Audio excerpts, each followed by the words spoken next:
Welcome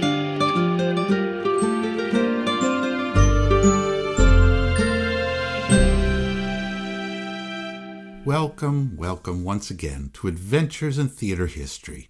Here on this show, we bring you the best stories from the deep and fascinating history of theater in the city of Philadelphia.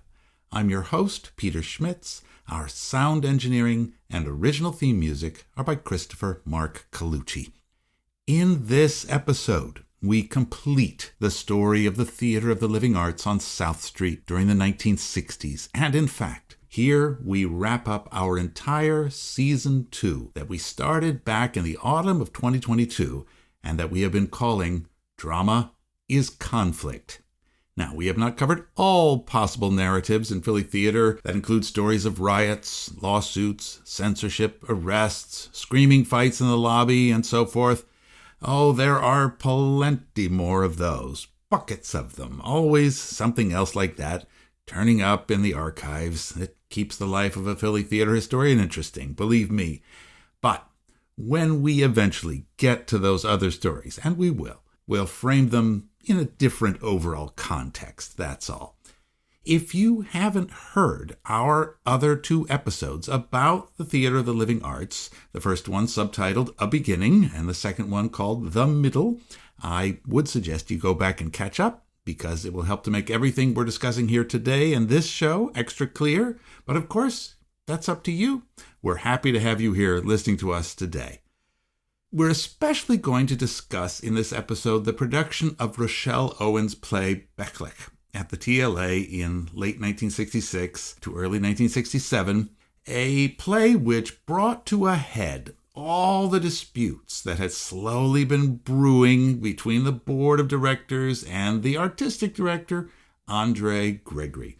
As you may remember from the end of our last episode, by the spring of 1966, one of the co-founders of the Theater of the Living Arts, Frederick Goldman, was already accusing Gregory and the managing director, David Lunney, of, quote, fiscal incompetence and irresponsibility. But even before that, even before the climactic events that we are looking at today, things were heating up in Philadelphia of the 1960s, as indeed they were all over America in that consequential decade. In August of 1964, there had been a riot all along Columbia Avenue in North Philadelphia. It's now called Cecil B. Moore Avenue, sparked by a confrontation between a black motorist and Philadelphia City Police. Far away, thousands of the city's young men were already fighting and dying in the jungles of Vietnam. And though Philadelphia was trying to showcase itself as a beacon of culture, becoming a sister city to Florence, Italy, no less, world events were pulling everyone's attention elsewhere to what was going on. The assassination of Malcolm X, rising crime rates, civil rights confrontations, changing mores about sex and drug use, growing awareness of environmental degradation and industrial pollution, voices everywhere shouting about disputes, large and small, were rising and ever rising. Certainly, by the time Andre Gregory actually left Philadelphia, rhetoric around the Theater of the Living Arts had gotten plenty heated itself from all parties. Many members of the board of directors were furious with each other and with the staff of the theater. Many of the audience members were canceling their season subscriptions and writing angry letters to the local newspapers. And for his part, in a famous post-mortem essay that he wrote for the Tulane Drama Review, Andre Gregory publicly accused a mainline mafia of making his position untenable. And to those who said that Philadelphia was somehow not ready for the work he had been doing at the TLA, Gregory wrote, "The theater is life, and the waters outside the theater are troubled. We're dropping bombs on children in Vietnam, but Philadelphia isn't ready for plays with a theme of violence? Is Philadelphia ready for the violence in its own streets? Should we wait for the violence to subside, if it will, and do nothing meanwhile? If we wait until communities are ready, the regional theater will disintegrate. He had just raised a huge grant from the National Endowment for the Arts, he pointed out. He had gotten the attention of critics all over the country and raised the tiny theater's profile to enormous heights. But despite all that, said Gregory, metaphorically, the board of directors put a gun to his head and fired.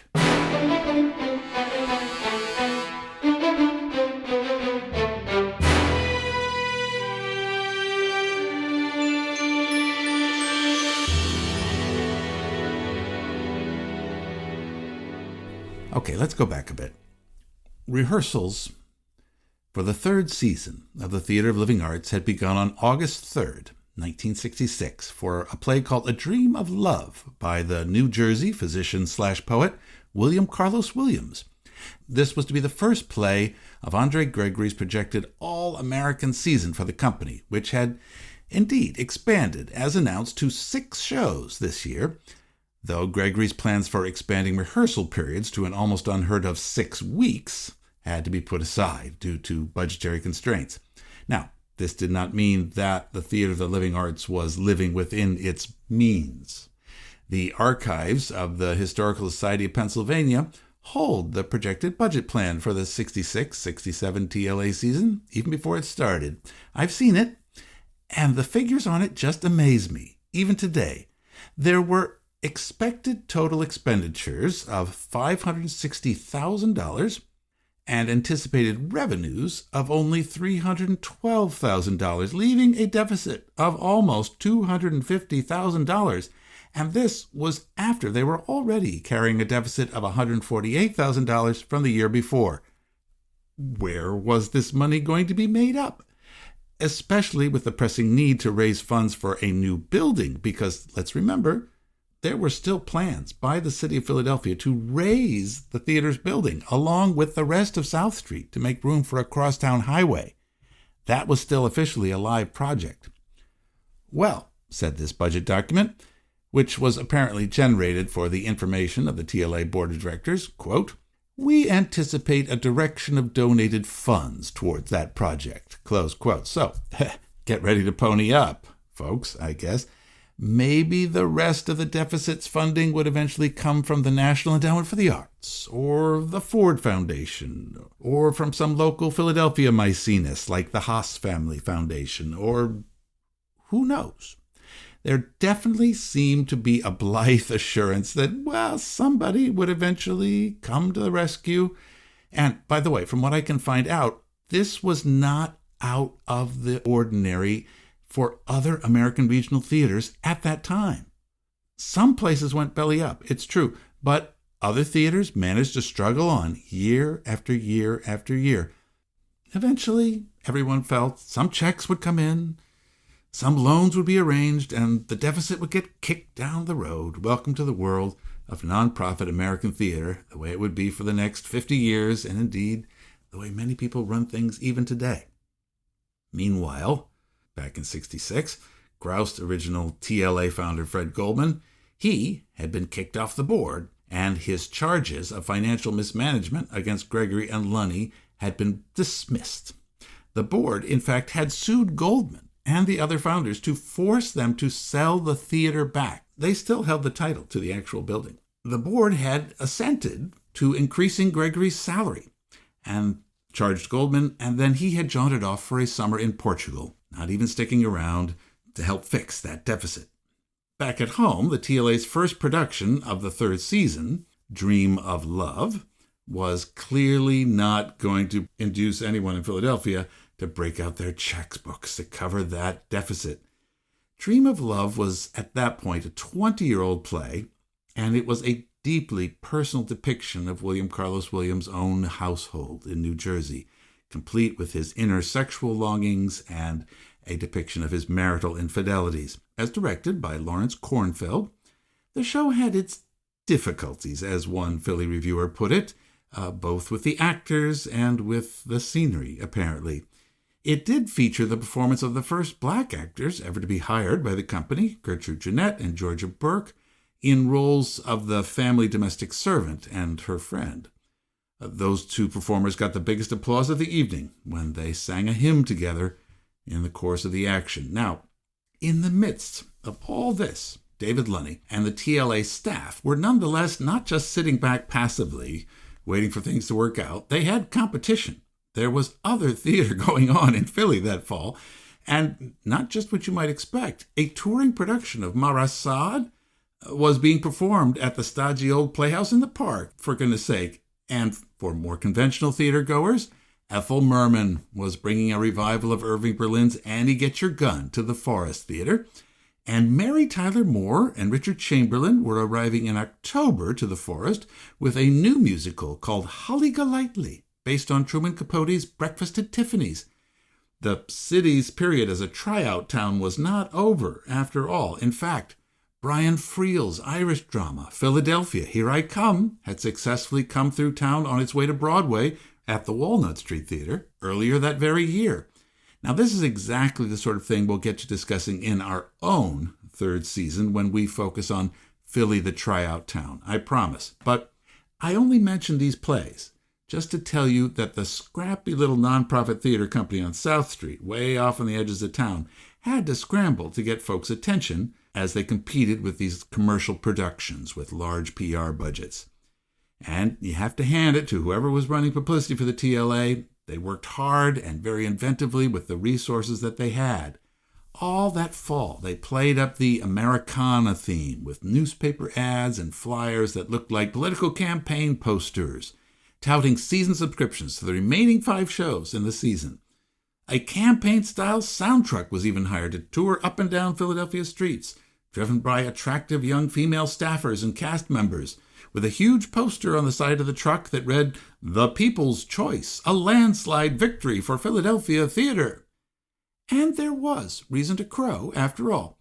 The second production of the season, a high-spirited, fast-paced 1937 farce entitled Room Service, was meticulously and successfully directed by Harold Stone, and the entire Southwark Theater Company really shone in it. A zany play about the wacky goings-on in a commercial American showbiz set in a hotel room that had inspired a Marx Brothers movie. It was a big hit with Philadelphia theatergoers and critics alike. For a supposedly cutting-edge and off-Broadway style company like the TLA, this was a love letter to the old-style Broadway, and folks just ate it up. The tiny theater on South Street was suddenly buzzing again.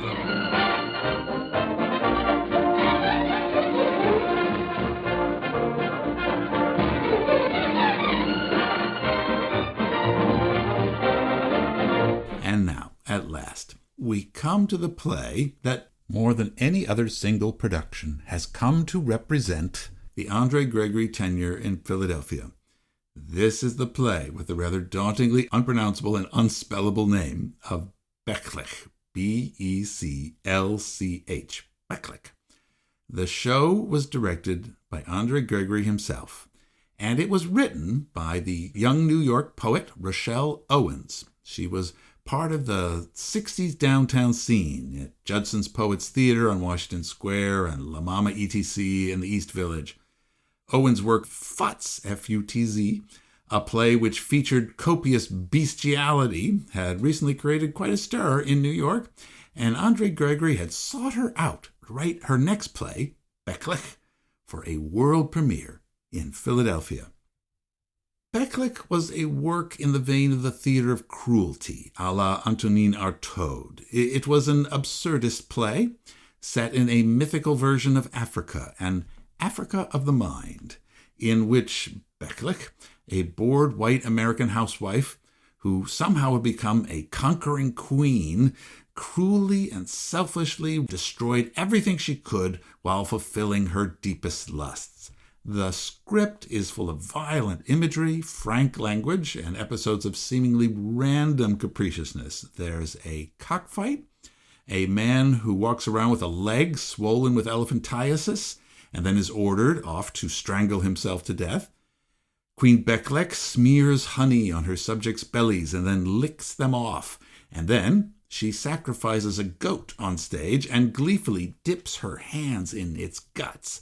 By the end of the play, once Queen Beclch has laid waste to almost everyone and everything and indulged her every lust and whim, it is implied that the natives are about to overthrow and destroy their wanton oppressor, as the drums sound. It was kind of like if Alfred Jarry's Ubu Roi and Jean Genet's The Blacks were shook up in a bag with Eugene O'Neill's The Emperor Jones.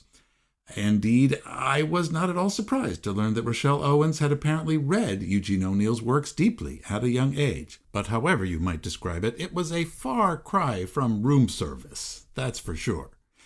The script, like everything else that season, had needed the approval of the theater's board. And frankly, almost everyone on the board thought that Beclch was a hideous text, unacceptable to produce. But after actors from the company had come in and read it out loud at a board meeting, Gregory had apparently held a 2-hour-long session with the board, explaining passionately and precisely why this was the play to do now. This is what he needed as an artist to produce, and with the world the way it was going.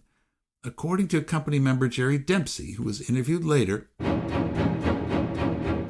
Andre gave his Rites of Spring speech, which is, "There is no right time to perform the Rites of Spring." He described the first time they performed Rites of Spring in Paris and the riot. He said, "Who are we to stay above the conflict and the battle? This is a show we feel strongly about." I told them why I thought it was a moral play to do, as well as a warning against indulgence. We went away a while and came back 15 minutes later. They said, "We think you're right, and we're wrong. Just give us the best production you can, Andre." One board member, not quite believing she had just approved what she thought was the worst play she'd ever read, looked at Andre Gregory and said admiringly, "You could talk the Virgin Mary into it." The rehearsals for Beclch started in November 1966, and right from the start, it was clear to everyone that this was going to be an ambitious production. To begin with, it drew from a much different cultural well than anything else the TLA had done up to that point. John Conklin, Richard Nelson, and Eugene Lee were the designers, but Gregory had commissioned Japanese composer Teiji Ito to do the music, and Ralph Lee to provide masks and special properties, including that swollen elephantiasis leg and the goat. Most especially, he was also collaborating with a local African dance troupe, the Arthur Hall Dance Ensemble. This was the first time that Black Philadelphia performers had really gotten involved with the TLA, and Arthur Hall, who had been working on creating and sharing African dance and culture in the city for over a decade by that point, long before it had become a cool thing to do, had even contributed a lot of authentic African masks and sculptures to the project, which Andre Gregory hung all around the rehearsal room to help inspire the actors. The TLA's regular company were playing most of the roles in Beclch, with the Arthur Hall dancers playing other roles and doing startling and vivid movement work. The New York actress Sharon Gans was brought in to play Queen Beclch herself, and young Adam Gopnik, who had earlier played the boy in Galileo for the theater back in its first season, was brought back again to play a boy in this work as well.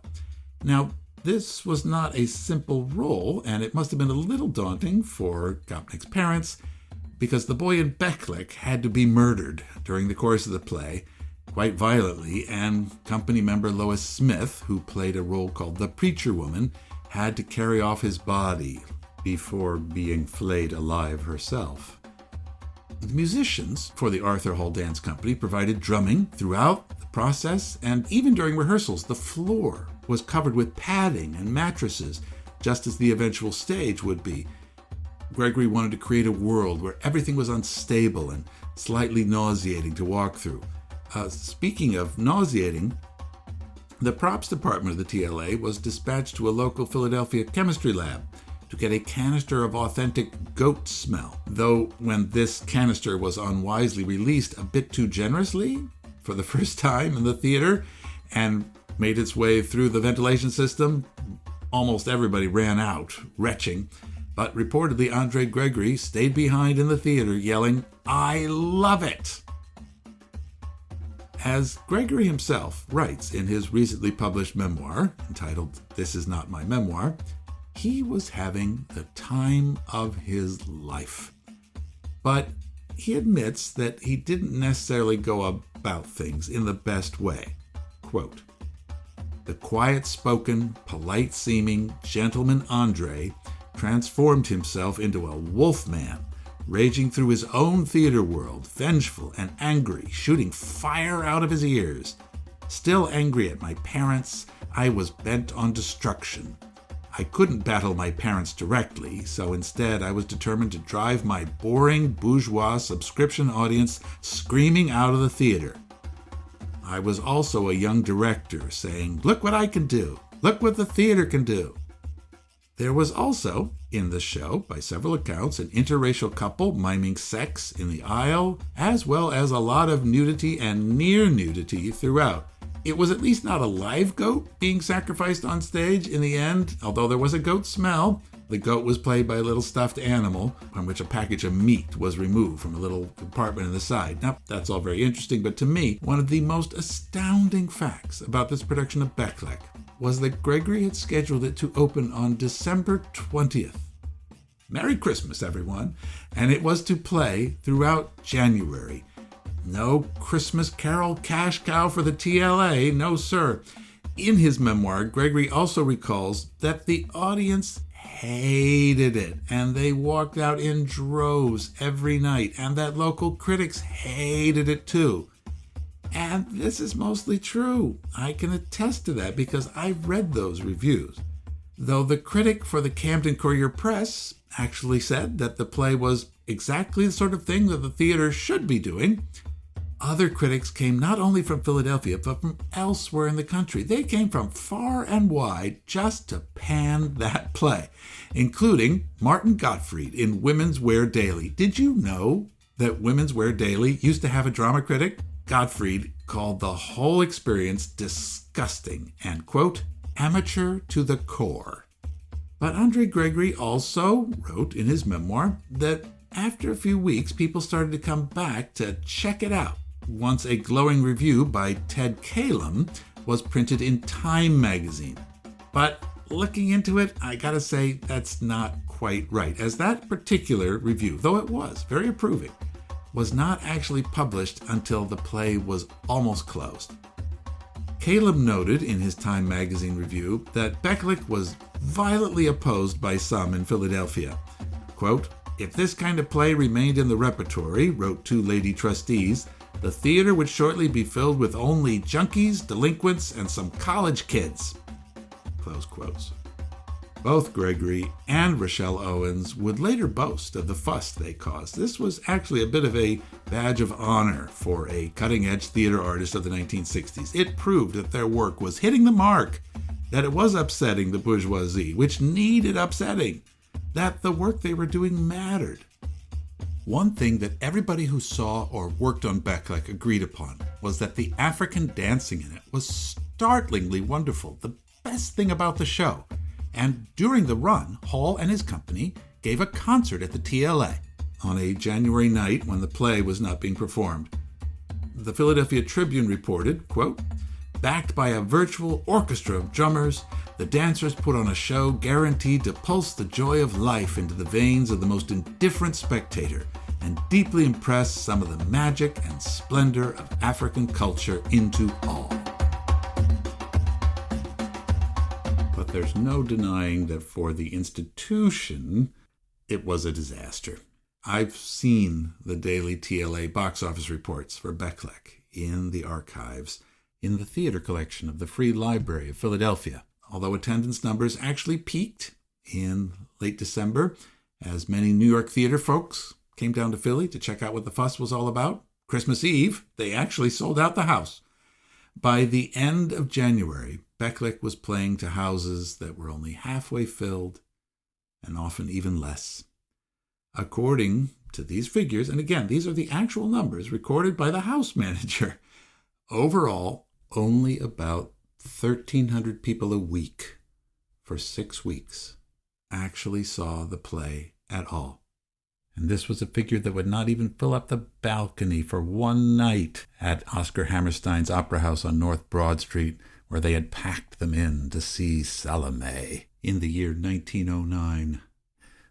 True, like Salome, Beclch was a success d'estime for many in the theater world of the time, but for a non-profit theater company that was already struggling with a huge deficit, this was not good. As Fred Goldman, Andre Gregory's remorseless enemy, hastened to point out in many post-mortem articles that he was to write over the subsequent years, this was a disaster. And many in the TLA audience that had once eagerly come to South Street would never return.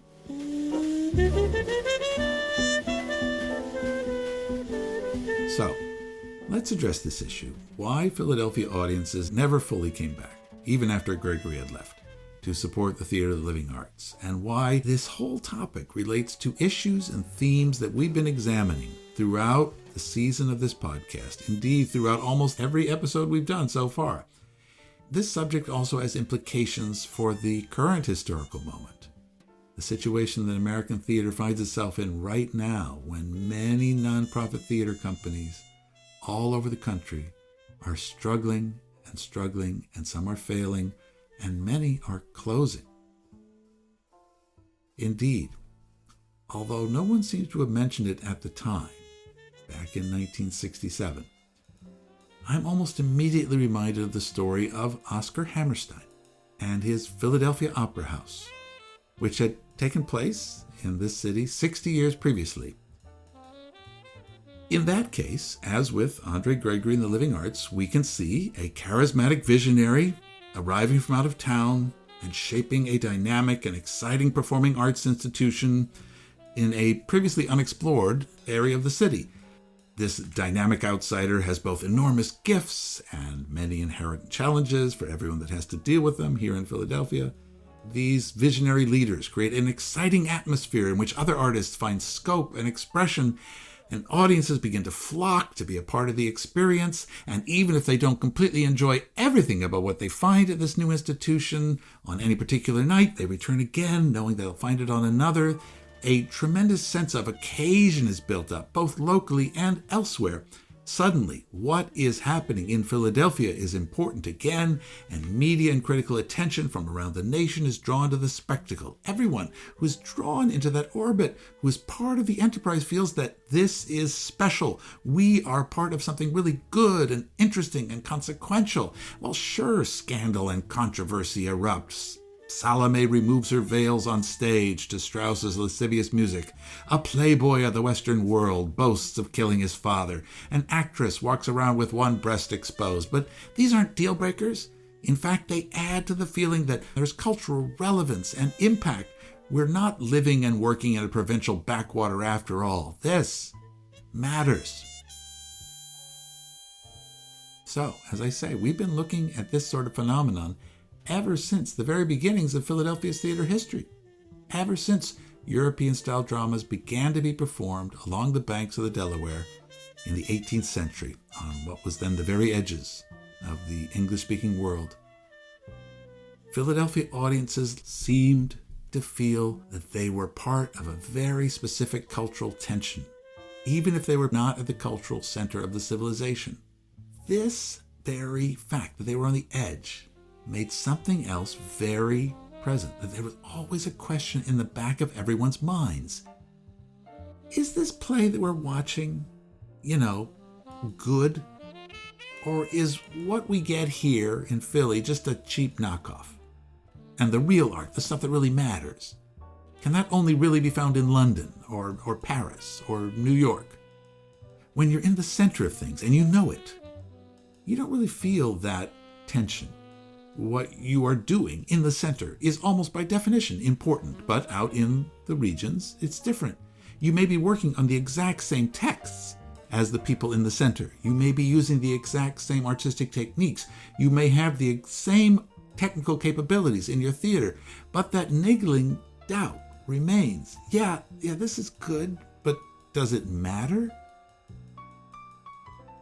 Of course, every once in a while, what you're doing catches fire, it gets attention, and the local crowd is present and with you, and you feel that this really does matter, this really has an impact, and that feeling permeates the entire institution you're working at, and people are excited that the center seems to have come to them. It's like the whole gravitational field of the universe shifts and everything is pulling towards you. But if that narrative changes, if that center of gravity shifts back again, and suddenly the consensus develops that, nah, this art is not good, it's not top quality, then you feel like you're being mocked, condescended to, purposefully baited, and not even by good art. You're just being treated like a rube who doesn't know any better.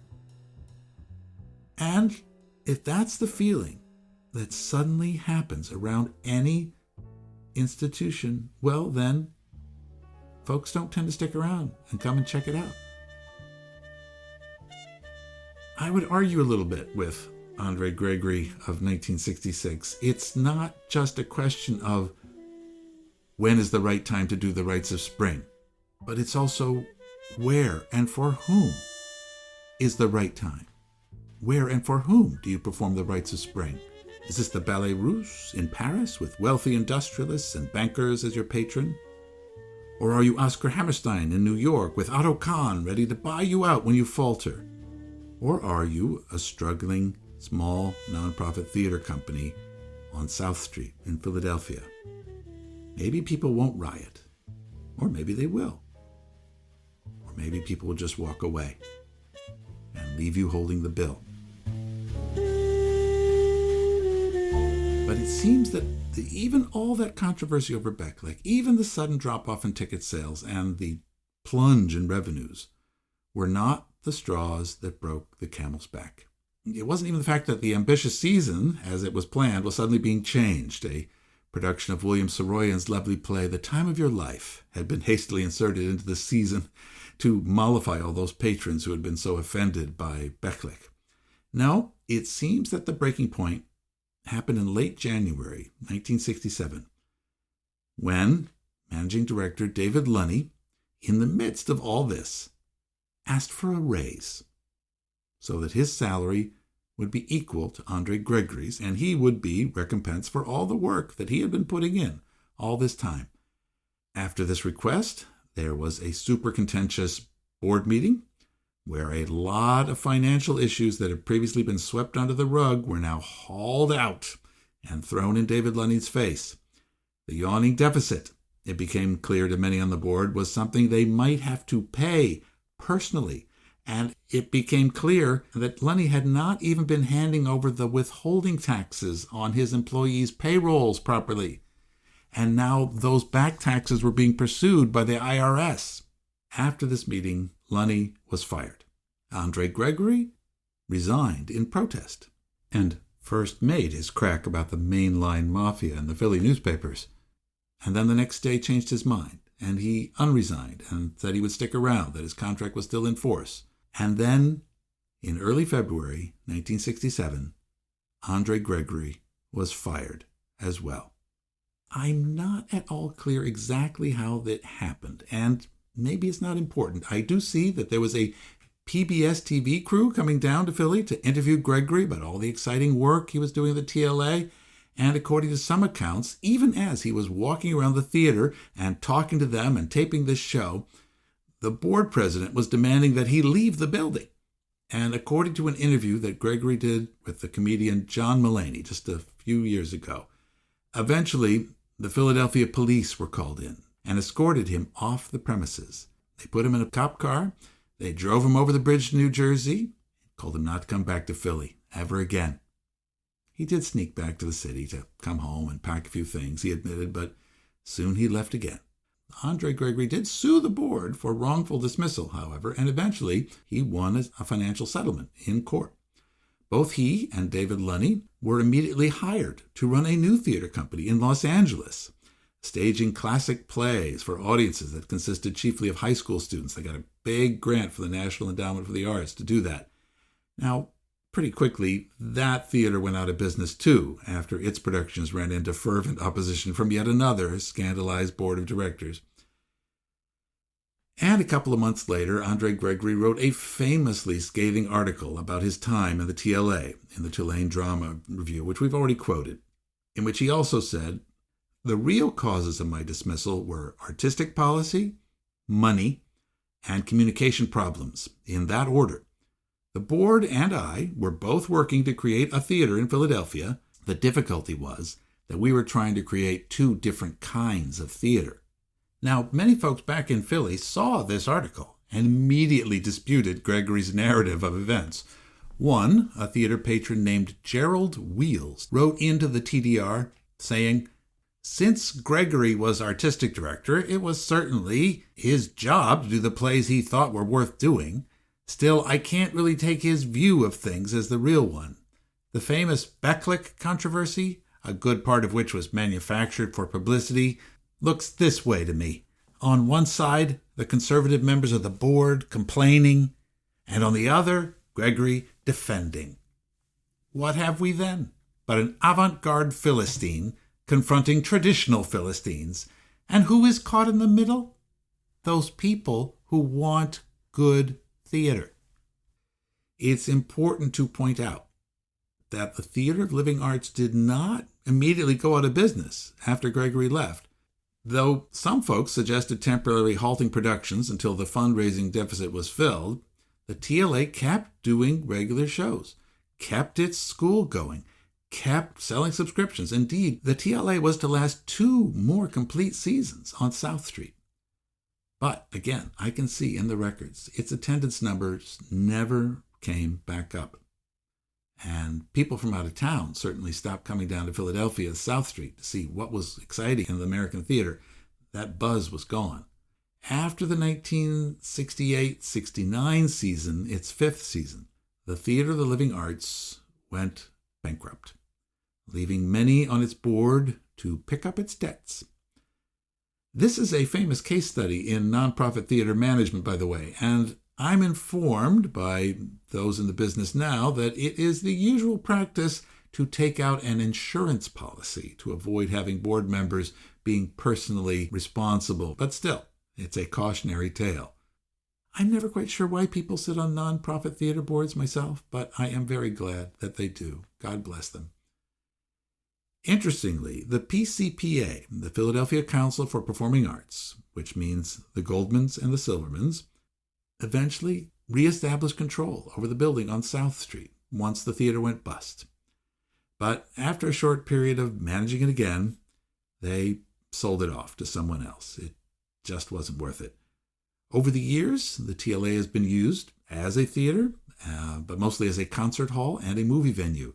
It's still there, though most folks in Philly now don't remember why they call it the TLA, or that it once was one of the most exciting and controversial theaters in America. Now, and I know it will annoy some folks, but I'm going to give Andre Gregory the last word here. Again, I'm quoting from that essay he wrote in the TDR. Gregory has since repudiated some of the harsh things he put in that essay, and over the years, a lot of things didn't always look quite so urgent or dire as they used to. Many folks, Pache Fred Goldman, who worked at the TLA during its brief life, still say it was one of the best experiences of their career. It really shaped everything for them. Andre Gregory correctly saw that in the future, Philadelphia did not need just one big central nonprofit theater company. It needed many.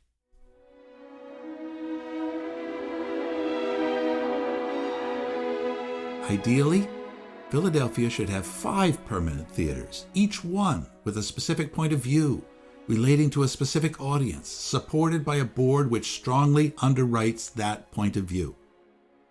But this is clearly impossible today. Therefore, there must be a lot of give and take. The time of your life for one part of the audience, Beclch for another. Too often, our regional theaters are dominated by the taste of the board, and this taste, though it represents money and a certain social milieu, is in no way representative of the entire community. Most of the community stays away from the theater, simply because it does not like what is done there. A permanent professional theater is the only place where good artistic work is possible. And no permanent theater is without its troubles. But all of us, artists, boards, foundations, must stop jumping blindly at the bait. We must re-examine the structure and goals of the regional theater. We must wonder whether subscription audiences maintain or strangle a theater. What does each of us want? And what is the best way for each to get it? There must be great patience and great logic if the regional theater is to survive. And if it does not survive, and if there are no more permanent theaters, there will be no theater at all.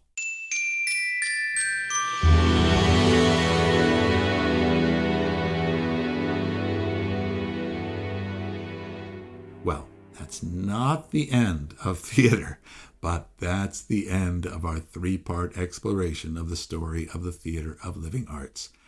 I'm so glad we've been able to bring it to everyone's attention, because although a few folks around here remember some of the details, overall it's beginning to dim a bit as that generation passes on, and I think it's an important story.